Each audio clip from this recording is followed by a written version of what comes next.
Thank you all so much for making this workshop possible.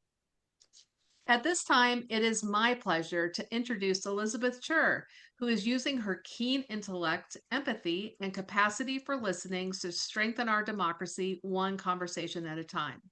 Her book, The Joy of Talking Politics with Strangers, is a labor of love based on years of experiencing in phone banking, canvassing, and ballot curing with thousands of voters in California's Central Valley and beyond.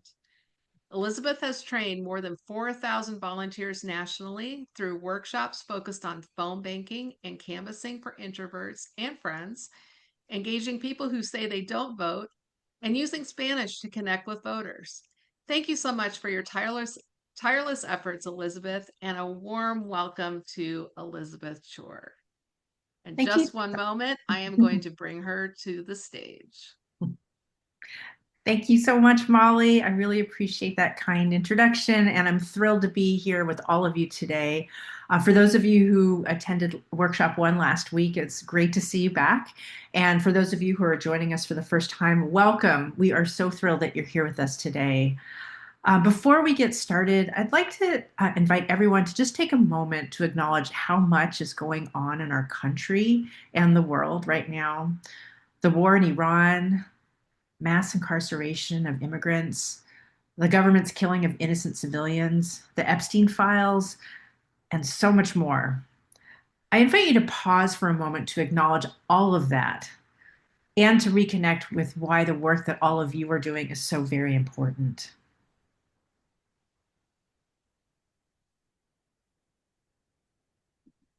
Thank you. Thank you for being here today and for channeling your energy into doing something to address these huge challenges. So, a quick overview of today. I will talk about the importance of connecting with people who rarely or never vote. I will share some strategies for turning I don't vote into the start rather than the end of a conversation. And then we'll demonstrate a few interactions, give you a chance to practice, and wrap up. Afterwards, we hope some of you can stick around for an optional question and answer period. If you haven't yet had a chance to print out the handout we sent you in advance, now would be a great time to do that. It will be helpful for the practice sessions. So, to start, I'd like you to think about what might be possible if we elected Democratic supermajorities at the local, state, and federal levels. What if Democrats not only had the White House, but 80% of the Senate and US House seats? What if there's a big blue wave in this fall? What might be possible? Take a moment to dream big. And I invite you to share these wonderful visions in the chat. And I know I personally would like to see universal health care. I'd be curious to know what else you would envision that we might be able to do.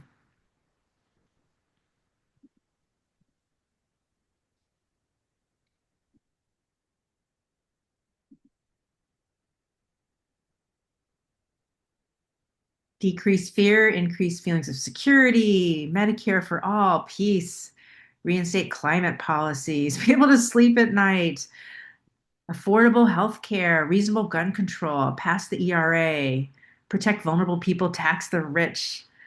Yes. Yes. Rule of law, women's rights, housing, education. This is amazing. Yes, thank you so much for sharing this. It's really inspiring. And I invite you to keep these great possibilities in the back of your mind today and as you do the hard work of reaching out to voters. So now I'd like to give you some context. You may remember back in 2017, Shelley Simons, a Democratic candidate for the Virginia House of Delegates, was tied with her Republican opponent after a recount. The State Board of Elections basically did a coin toss to decide the results. And not only did the Republican win the coin toss, but that meant the Republicans maintained majority control of the House of Delegates, all because the Democrats fell short by one vote. She did win that seat in 2019. And when I met her last year, Delegate Simons told me people still come up to her with this guilty look and say, "It was me. I didn't vote in 2017, and that's why you didn't win." In 2024, I volunteered for Democrat Adam Gray's campaign in the Central Valley. As you probably know, he flipped his seat by just 187 votes out of more than 210,000 ballots cast. When I was in DC last summer, it was a thrill to visit Congressman Adam Gray's office and to meet with his former campaign manager, now his chief of staff, Ben Rodriguez. In that election, every vote really did count. And we all know how close the 2020 presidential elections were when less than 43,000 voters in Arizona, Georgia, and Wisconsin decided the outcome of the Electoral College. In that election, 34% of eligible voters did not cast a ballot. That percentage is often even higher in midterm elections. By the way, eligible voters is determined from census data and includes citizens age 18 or older who aren't barred from voting because of past felony convictions, depending on the laws in their state. Many of these folks who don't vote are young people, people of color, and lower income voters, people who may be inclined to support Democratic priorities. Of course, some of these people had their votes suppressed. Others just need help navigating logistics, like confirming their polling location or how to request a vote by mail ballot. But there is some portion of this group that is flat out not interested in voting. People who rarely or never vote are often labeled low propensity voters. But I like a term used by Anat Shenker Osorio, a Democratic communications strategist. She calls them high potential voters. It focuses on their strength and their power. If we could encourage even a fraction of these high potential voters to get out and vote, it could have a big impact. So, engaging with voters is not a one size fits all process. Instead, I try to tailor my approach based on how the conversation unfolds. Here, the voter is in blue and my responses are in green. If they're a strong or likely Democrat, the traditional approach of mentioning a few of the candidates' talking points and making a plan to vote probably works great. This is essential to any campaign and helps ensure that our strongest supporters have all the information they need to vote. If I encounter someone who would never vote for a Democrat or happens to be rude, I don't try to change their mind. I politely say, "Have a great day," and end the conversation. But at least once each shift, I talk with someone who tells me, I'm not voting. Bingo! I have just connected with a high potential voter. But how should I respond? There are three pathways. The first is just to thank them and end the conversation. Some phone bank and Canvas scripts actually say to do this, but this is a lost opportunity. The second path is to preach at them, recite all the talking points and tell them all the reasons why this election is so crucial. That usually doesn't work very well. It feels bad to talk at people, and it really feels bad to be on the receiving end of that. The third path requires me to shift gears and to slow down. I try to get curious. Can I view the voter like an anthropologist would? Show empathy and be non judgmental. Listen more than you talk, especially at the beginning. Ask open ended questions, then silently count to 10 to give them a chance to respond. It's challenging, but this approach can make the conversation more effective and satisfying for the voter and for you. Let me tell you about one of my most memorable conversations with a high potential voter. In December 2020, I was calling Georgia for the Senate runoffs on behalf of Raphael Warnock and Jon Ossoff. I spoke with a voter I'll call Ophelia. She was really stressed out and didn't know there was another election in January. She said, I don't have time to think about politics, and I just try to tune them out. She couldn't even remember the name of the president, but she said she didn't like Trump. She described how hard things were with her mother, who had lots of health issues. And even though Ophelia got laid off during the pandemic and her unemployment had run out, she still helped her mom financially. This went on for about 25 minutes, and I wondered if I was wasting my time. But she really wanted to talk. I said I was so sorry to hear about her situation and that I had also had a sick parent, and I knew how hard that could be. Then Ophelia asked if I was a Democrat, and I said yes. And she said she leaned that way too, but she hadn't voted in the presidential election. I said, "Oh, interesting. Tell me more about that." She said, I figured Trump was just going to win again. So what was the point? I said, "I'm really glad Biden will be our next president, but it was a really close election, and it showed that we needed every voter." I said, "It would be tragic if Biden can't get anything done because Republicans still control the Senate. In the latest pandemic relief bill, the Democrats wanted to include money for things like extended unemployment benefits, but the Republicans refused. But if the Democrats win these two Senate seats in Georgia next week and gain control of the Senate, we can help people who really need it during the pandemic." I'm wondering, what do you think about that? Something clicked for Ophelia. She said, "Okay, that's it. I'm going to vote, and I'm going to make sure my family does too." I said, "Wow, that's great. Could you spread the word to three people you know?" And she said, "Yeah, my husband works construction and he has 100 coworkers. Most of them didn't vote in November either. But we'll tell them that now that we have a new president, we want to make sure he can get things done.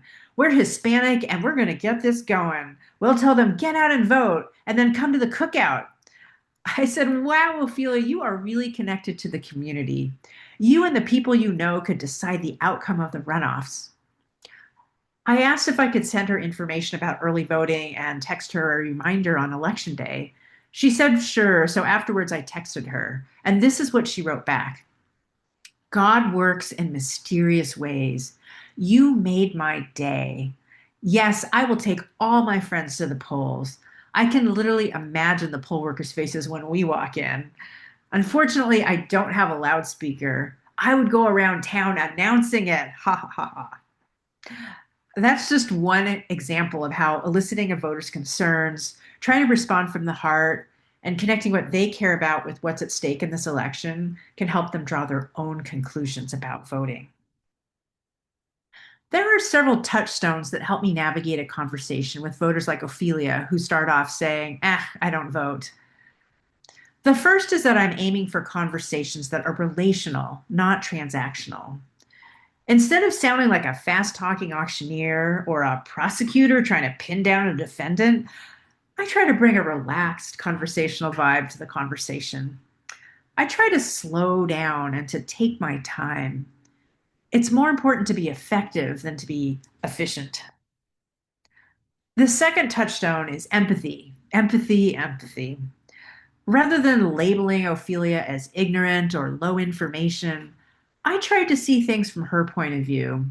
She started the conversation saying she was really stressed out from taking care of her mom. I try to assume that everyone's doing the best they can, and they often have a lot on their plate. Even though the elections might be my number one priority, in her world, caring for her ailing mother probably took up all of her energy. I can express this spirit of empathy by acknowledging what they share with me with phrases like, "That sounds really hard," or "That sounds really sad." "That sounds really exhausting." I can also say something like, it sounds like you're really busy taking care of your mom. It sounds like you've got a lot on your plate. It sounds like you wonder if one vote makes a difference."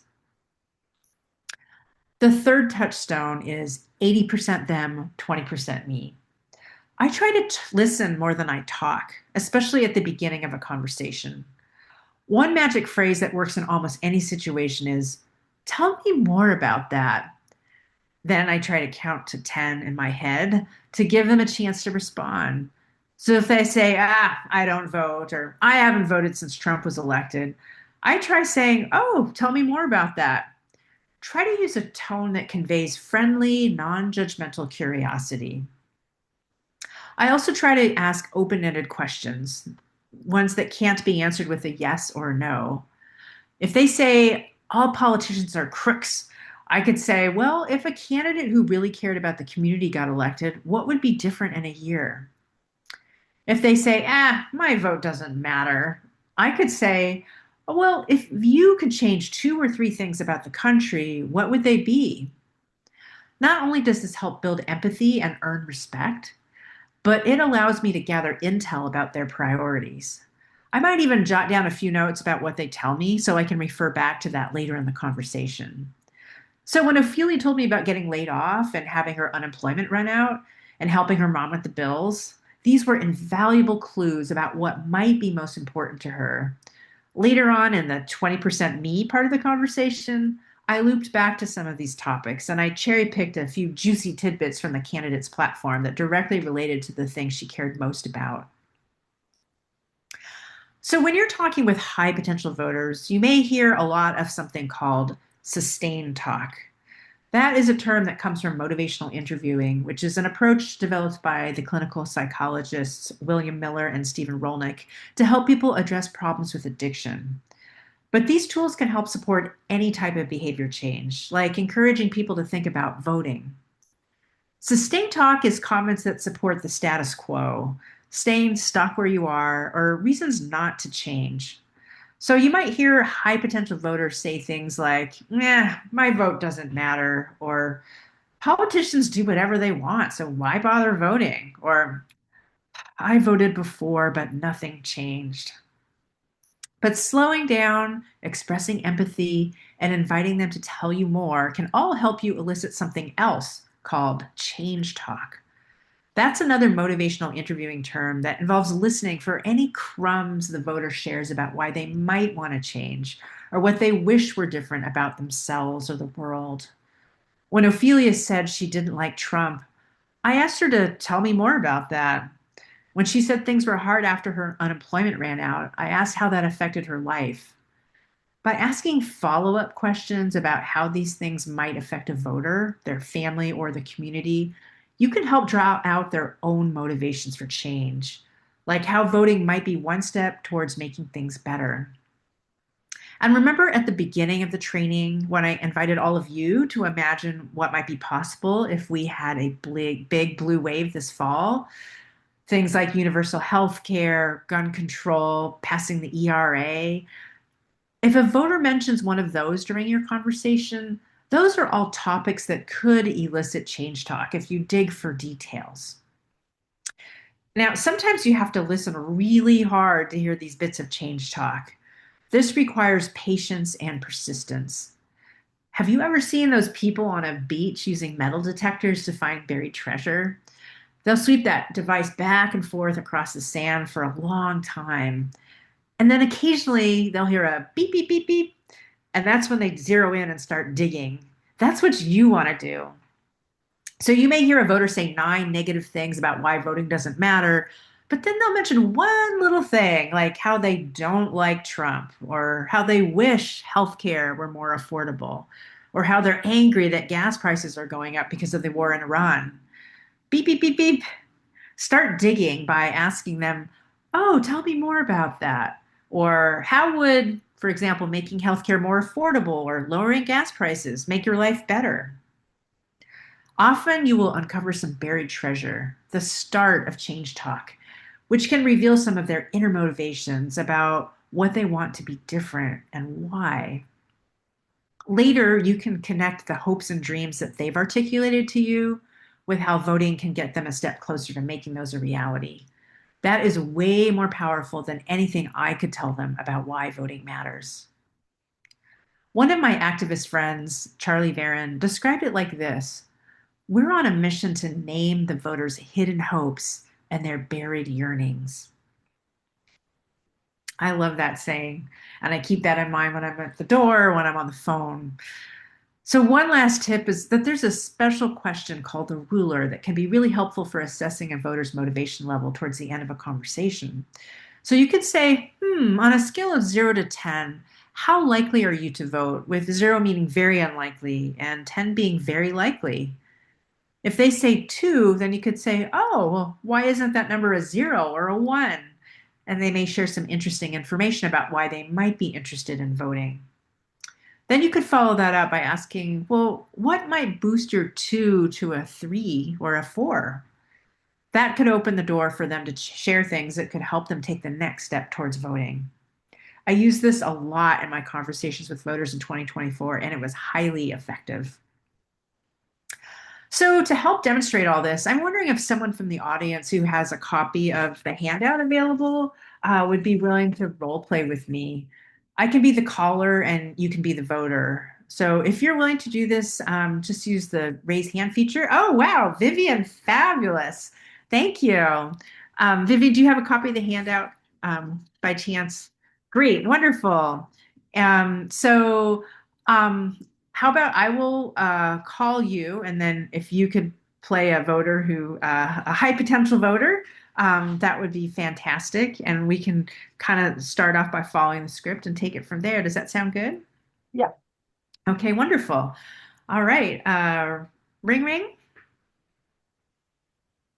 Hello, who's this? Oh, hi. My name is Elizabeth Chur, and may I speak with Vivian, please? I'm probably not interested. Um, Oh, yeah. Well, just really quickly, my name is Elizabeth Chur, and I'm a volunteer with Adam Gray, who's running to represent you in Congress. He's asked us to reach out to every voter to find out if you were in charge of the country, what two or three things would you change? no, thank you very much for calling. Good luck on your next call. I don't pay attention to politics and I don't vote. Oh, interesting. I'd love to hear more about that. Tell me more. Oh, no, you're just going to talk to me about who is that great person? I don't really see the point. I mean, Mhm, I've been around the block and, mhm, mhm, Democrats come and go, Republicans come and go. What really changes? I mean, I still can't afford anything. mhm, And, it's just life is really hard. mhm, Jobs are scarce. mhm. Uh, my healthcare is terrible. Mm. I just don't, it doesn't really matter who's in charge because they're really only taking care of themselves. Yeah, it sounds really hard. Sounds like you've seen a lot in your time around the block. I'm just wondering, kind of setting aside politics for a moment, mm, if you were in charge of the country, what are the first two or three things that you would change? Well, um, why do you want to know? Well, I'm just curious because, like I said, I am sharing what's the pulse of the community back with the campaign. And they really want to know what people in the community, what they're experiencing, what their priorities are, because really they are running to represent the community, not themselves. And so, you sharing this information is really invaluable. Why is this person different from everyone else? Like, I don't really know why I should stay on the phone. I mean, Mhm. like I said, I've been around the block. Why would this person be any different? Well, I personally, I'd be happy to share you more about his campaign with you. But first, I'd like to hear about your priorities. And the other thing is that it's not just about this one person, but as you know, we have a big election coming up this year. And it's not just about this one office, but, if Democrats can retake the majority in the House of Representatives, we'll have new leadership.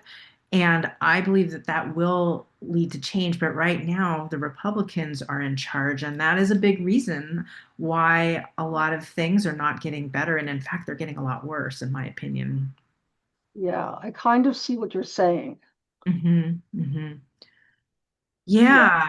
And Uh, so, I mean, yes, it is about this race, but there's a bigger picture going on here. And I'm just a volunteer. I mean, I'm not getting paid to do this, but I feel so passionate about this that I'm shy and I'm reaching out kind of beyond my comfort zone to talk to my fellow Americans because I really feel like the way things are going to change are from the bottom up, the grassroots, like all of us, one at a time. And so I think these kinds of conversations are really essential for getting us back on the right track, to make sure that all our voices are heard.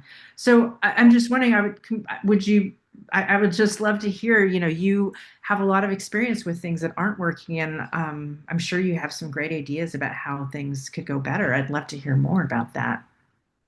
well, I'm just like one person here. I don't know that what I think matters that much, but I have to say, I really hate these calls and I Mm, usually hang up right away. hmm, It's hmm, probably the first time I've ever stayed on a call.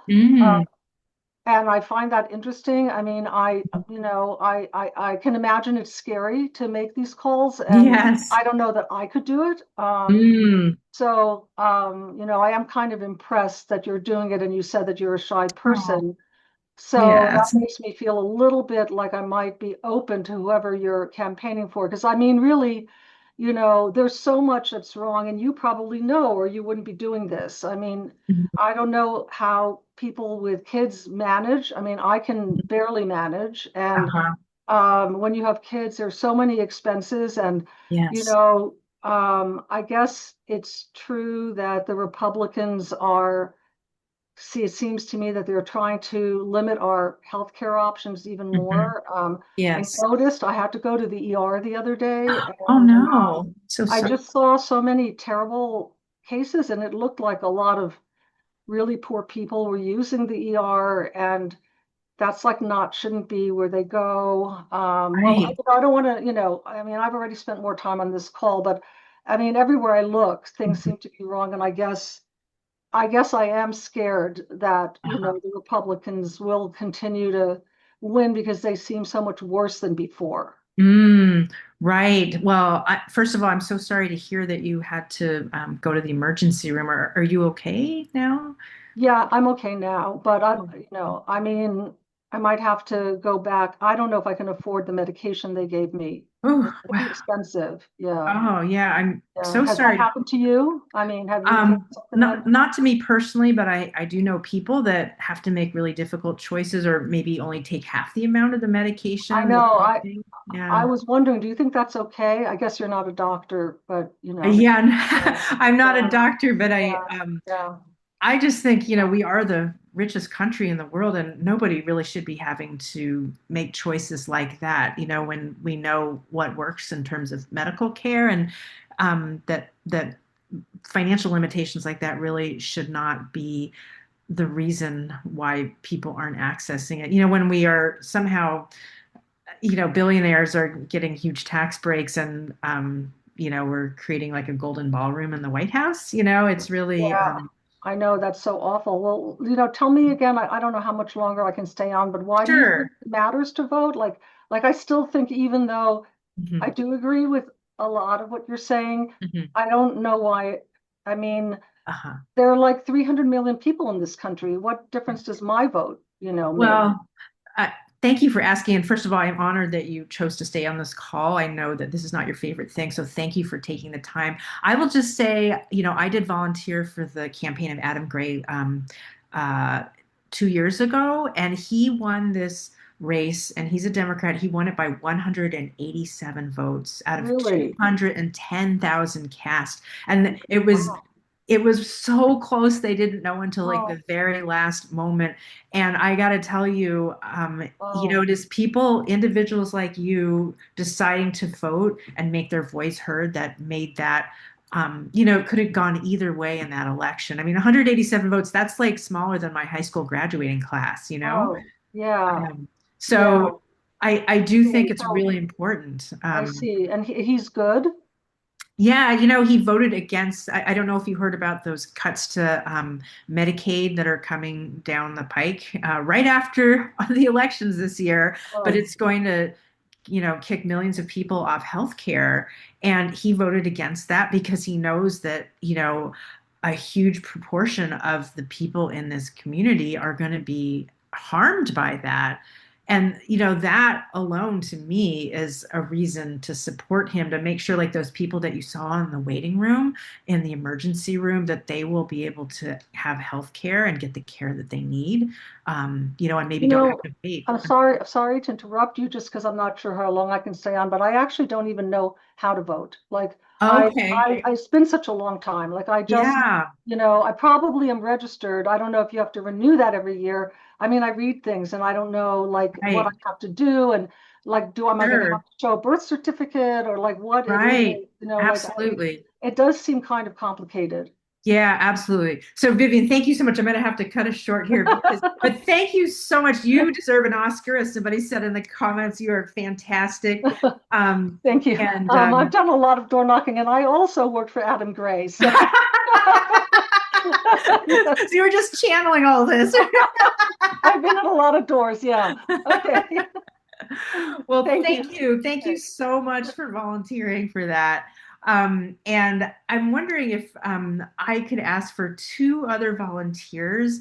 Um, and this time, one of you can play the volunteer, one can play the voter, and then I could stand on the side and maybe give you any hints or nudges if I see an opportunity to follow up. Is there anyone that could help with this next portion of the program? I'd love to not be lonely up here and You have can a raise couple. you can raise your Yeah, hand please in raise the your React hand. Use the and raise use hand it in the feature. React. Oh, Lynn, fabulous. Thank you. And then, okay, Lynn, and then let's There's a top. Tom. Okay, Tom, Uh, great. okay. Great. All right. So do you both have copies of the handout? Okay. And then let's see. Uh, are you able to unmute yourselves? There. Now I Okay, can. great. And Lynn, can you unmute yourself? There we Great. go. Okay. Good. Let's see. Would one of you like to be the volunteer? You want to? Hi, Tom. Oh, Okay. hello. Okay. So, Hello. all right. So, Lynn, are you going to be the volunteer and then Tom will be the voter? I thought he said he wanted to be the volunteer. Okay. Okay, No. great. Either way is Okay. good. Okay, Tom, take it away. Okay. Oh wait. Ring ring. Oh wait, am I knocking the door? Or am I calling Either on the you phone? choose. You choose. Okay. Okay. Ring ring. Hello. Hi. Is this Lynn?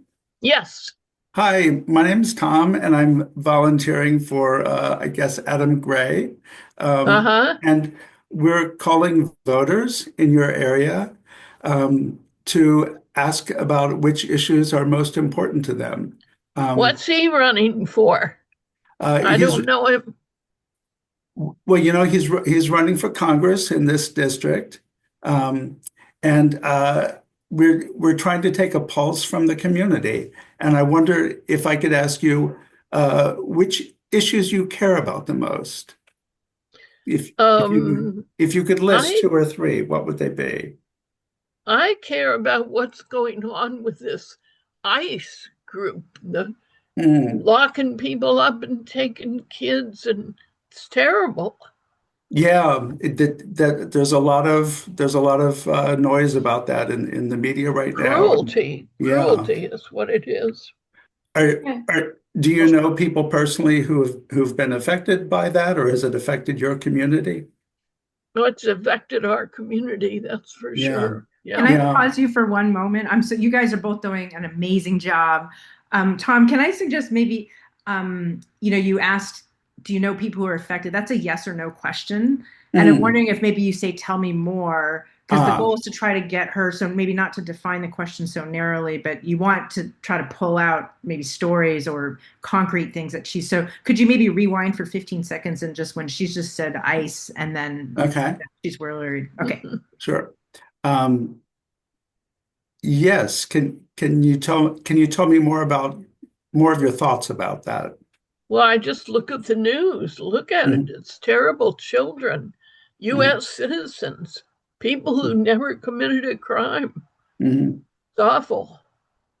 Yeah, that's really it's frustrating and it's frightening. Do you Yeah. It just makes me not want to watch anything. mhm, Turn the news off. Don't read anything. mhm. If you could do something about that, or if your reps could, what would you like for them to do about that? Oh, I don't know. I know they should take their masks off so they can Mhm, be seen and, having to account for some of this. mhm. And oh golly. I'm stuck too. I don't know what you should say. That's good. I'm gonna just pause you here because we will Okay. need to wrap this up. But that is great. Gotten somebody, you've gotten Lynn to open up to you to tell you identify one of her priority issues and then to tell you more about that. And it seems like she's staying engaged with you, which is really great. Lynn, is there anything from your perspective that would have encouraged you to say even more, or anything that Tom did to help you feel at ease to like open up to this total stranger? Well, um, this sounds funny, I think, but just the fact that there's a man doing some calling made me a little bit more curious. So about how this would go, because in my experience, it's often women, not always. Yes, it's So true. thank you, Tom. Mostly, it is mostly. Yeah. And maybe if you just say, I hear you, you can Yeah. sympathize Mhm. with the cruelty. Mhm. Mhm. Yes, I hear you is a great all-purpose response that Yeah. keeps the energy with the voter, I think. And it's also, I have found really helpful, and I picked this up from an amazing organizer named Bonnie Dobson with Down Home, North Carolina. But, if someone starts going down a really negative track or very sustained talk, like nothing changes, you can also say, I hear you, like with empathy, and then a slight pause, and then say, what I'd really like to know more about is, and that's a graceful way to turn the conversational wheel just a little bit without cutting them off or making them feel ignored. Mm. But to try to, say, I'd like to know what other issues are most important, if they started talking about Mhm. something that is kind of a dead end. So, anyway, thank you both so much for stepping up and Thank really you, appreciate your Tom. participation. Yeah. Thank you so much. So now we would like to give all of you a chance to try this out. So in a moment, we'll send you off in small groups of 2 to 3 people to practice for about 20 minutes. Now, I know some of you may not love role playing, or you might get nervous even thinking about talking politics with strangers, even in kind of a simulated environment. I hear you. However, I'd like to encourage you to stay with us. And past survey feedback, many people say the next part is the most valuable part of the training where they get to build their skills. It's like learning how to swim. You can watch a lot of YouTube videos, but eventually you need to get in the water. And so it's great to practice in a friendly, supportive environment so that you'll feel more prepared to talk with real voters. In your small groups, please take turns in the role of volunteer, voter, and observer. Please debrief and switch roles every 6 minutes. This script uses Adam Gray, the Democratic candidate for Congress in the Modesto area of California's Central Valley, as our sample candidate, but feel free to substitute your own favorite candidate. There's no need to be an expert in Adam Gray's policies, and we don't expect you to get through an entire conversation. The main goal is practicing how to respond when somebody tells you, I don't vote, and to use empathy and friendly, non judgmental curiosity to make a connection with the voter and to try to elicit change talk. As the caller, there are also a list of handy all purpose phrases in the middle of page 1 of the handout. So if you get stuck, try using one of these. If you don't have the handout, don't worry. Just practice these conversations based on the demos you just saw. It's kind of like real life and actual phone banking or canvassing. There's always an element of improv. And when in doubt, you can always say, tell me more about that. We'll have a short debrief when we reconvene, and then we'll wrap up and have time for optional Q&A. And if you end up by yourself in a breakout room or you're having technical issues, just come back to this main room by clicking leave breakout room, not leave meeting, and we'll help you out. Graham, do you need a little more time or? Nope, I'm ready to go. Okay, all right. So we will see all of you back here in about 20 minutes. Thank you so much.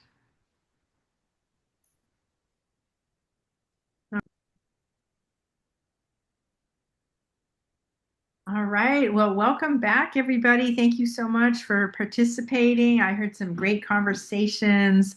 It was really wonderful.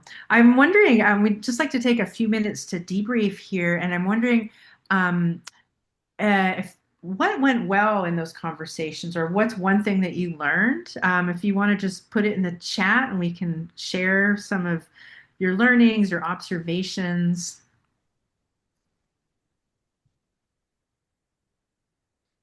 Anything that went well or anything you learned. The canvasser showed empathy and listening. Yeah.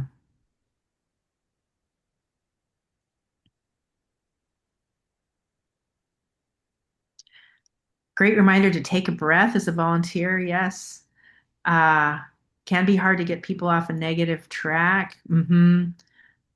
In-person canvassing is different than phone calling. Asking about scale 0 to 10 was a good transition to the end. Open-ended questions were good. Um, Yeah, I love starting with just trying to get a pulse on what matters to voters, uh, focusing on potential voter, asking them to tell me more about what they're concerned about. Yes. Hmm.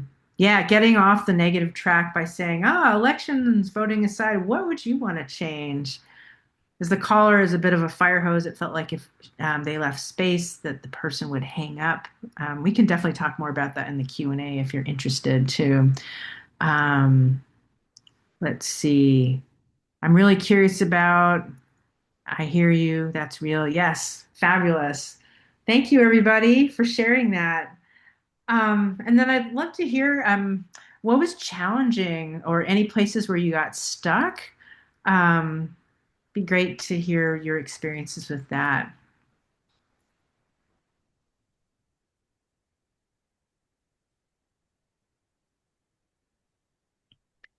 Is there anything that was difficult? Places where you felt a little stuck or stumped?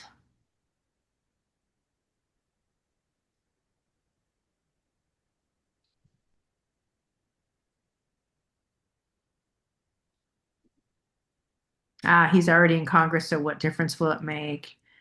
Transitions, not being able to form the next sentence. So I said, uh, I often fall back on tell me more when I'm trying to buy time. uh, yeah, kind of linking back to politics and voting from their concerns. It's a little challenging in this format because I would say normally these kind of conversations with folks who say I don't vote take a lot longer than 6 minutes. So I'm not surprised that that was a little difficult, but we can talk more about that in the Q&A. Um, Figuring out what to say that wasn't a sales pitch. Sometimes the feeling at a loss for words. Yes, I get that. Moving from the issues that matter to them to actually inching forward to vote. Is it okay to allow for silence in the conversation, to allow time to process? Absolutely. I think sometimes, like, I know I'm a slow processor. It takes me a while sometimes to respond. And I think just opening up space, often people sort of, if there's some silence, people feel like they need to fill that space if I give them a little more space. Um, yeah, avoiding closed questions. Yeah, that is an art, and it's sometimes good. It can be good just to practice those, maybe after a Canvas or phone bank, even shop it around to a few other volunteers. What are some open-ended questions that I could ask to get at this information? That's been really helpful for me. I do style stealing all the time from others. Um, yeah, great. Well, thank you everybody for sharing that. Really appreciate it. Um, yeah, so we're gonna have just a little bit. Uh, just we're gonna have some closing things, and then at the end we'll have some Q&A if you have time to stick around. And I would love to share one more story with you before we wrap up here. Um, but first of all, just some housekeeping items. We would love your feedback on this workshop. So we're going to be dropping a link in the chat for a 2-minute survey. For more resources, videos, information about my book, The Joy of Talking Politics with Strangers, you can visit my website, elizabethcher.com. There'll be a link in the chat to that. And also to find out about upcoming workshops and talks, including an online training on April 7th that I am leading that will focus on how to talk with Virginia voters about their upcoming special election on redistricting, please join my Substack mailing list. I also just want to give a huge round of applause to the wonderful team who made today's workshop possible, including Molly Hermes, Linda Carmen, Graham Huey, Brad Waite, Charlie Guidry, and everyone at Commit to Democracy. And I want to give a special shout out to Carol Blaney, who has spent dozens of hours coordinating everything behind the scenes and has been such a mentor and such a partner to me in the development of these workshops. So thank you so much, Carol, and the entire Dream Team. And remember, the best way to get better at having conversations with voters is to practice. So in a minute, we'll share some opportunities for you to put your new skills to use. And I would just love to know if you are willing to commit to phone banking or canvassing once in the next month, could you please raise your virtual or physical hand? I'd just love to see anybody. All right. Woohoo. Yeah, I'm seeing some hands. This is great. This is exciting. Wow. Thank you, people. This is really great. Um, It is really exciting because, together we do have the power to protect and rebuild our democracy one conversation at a time. So thank you so much. So now I would like to leave you with one last story. In 2020, I called Dallas for a Democratic candidate for state legislature, and I spoke with a 30-year-old named Juan, and he told me, I'm not voting. I said, oh, interesting. Tell me more about that. He said he wasn't a political person. He'd never voted and wasn't going to vote this year either. I tried to stay curious and non judgmental. This not voting thing is something I only read about in the paper, but here was a real live person who could give me more insight into what goes into that decision. I asked whether his friends voted, and some of them did. They were all over the map from conservative to liberal. They all got along, but they didn't talk much about politics. I asked if he were in charge, what 2 or 3 things he would change about the country. He said everything was fine for him. He still had his job, his family and friends hadn't been affected by the pandemic. I said I was glad to hear they were doing okay. And then, almost as an afterthought, he mentioned he wasn't wild about President Trump. And my ears perked up. Beep, beep, beep, beep. My internal metal detector went off.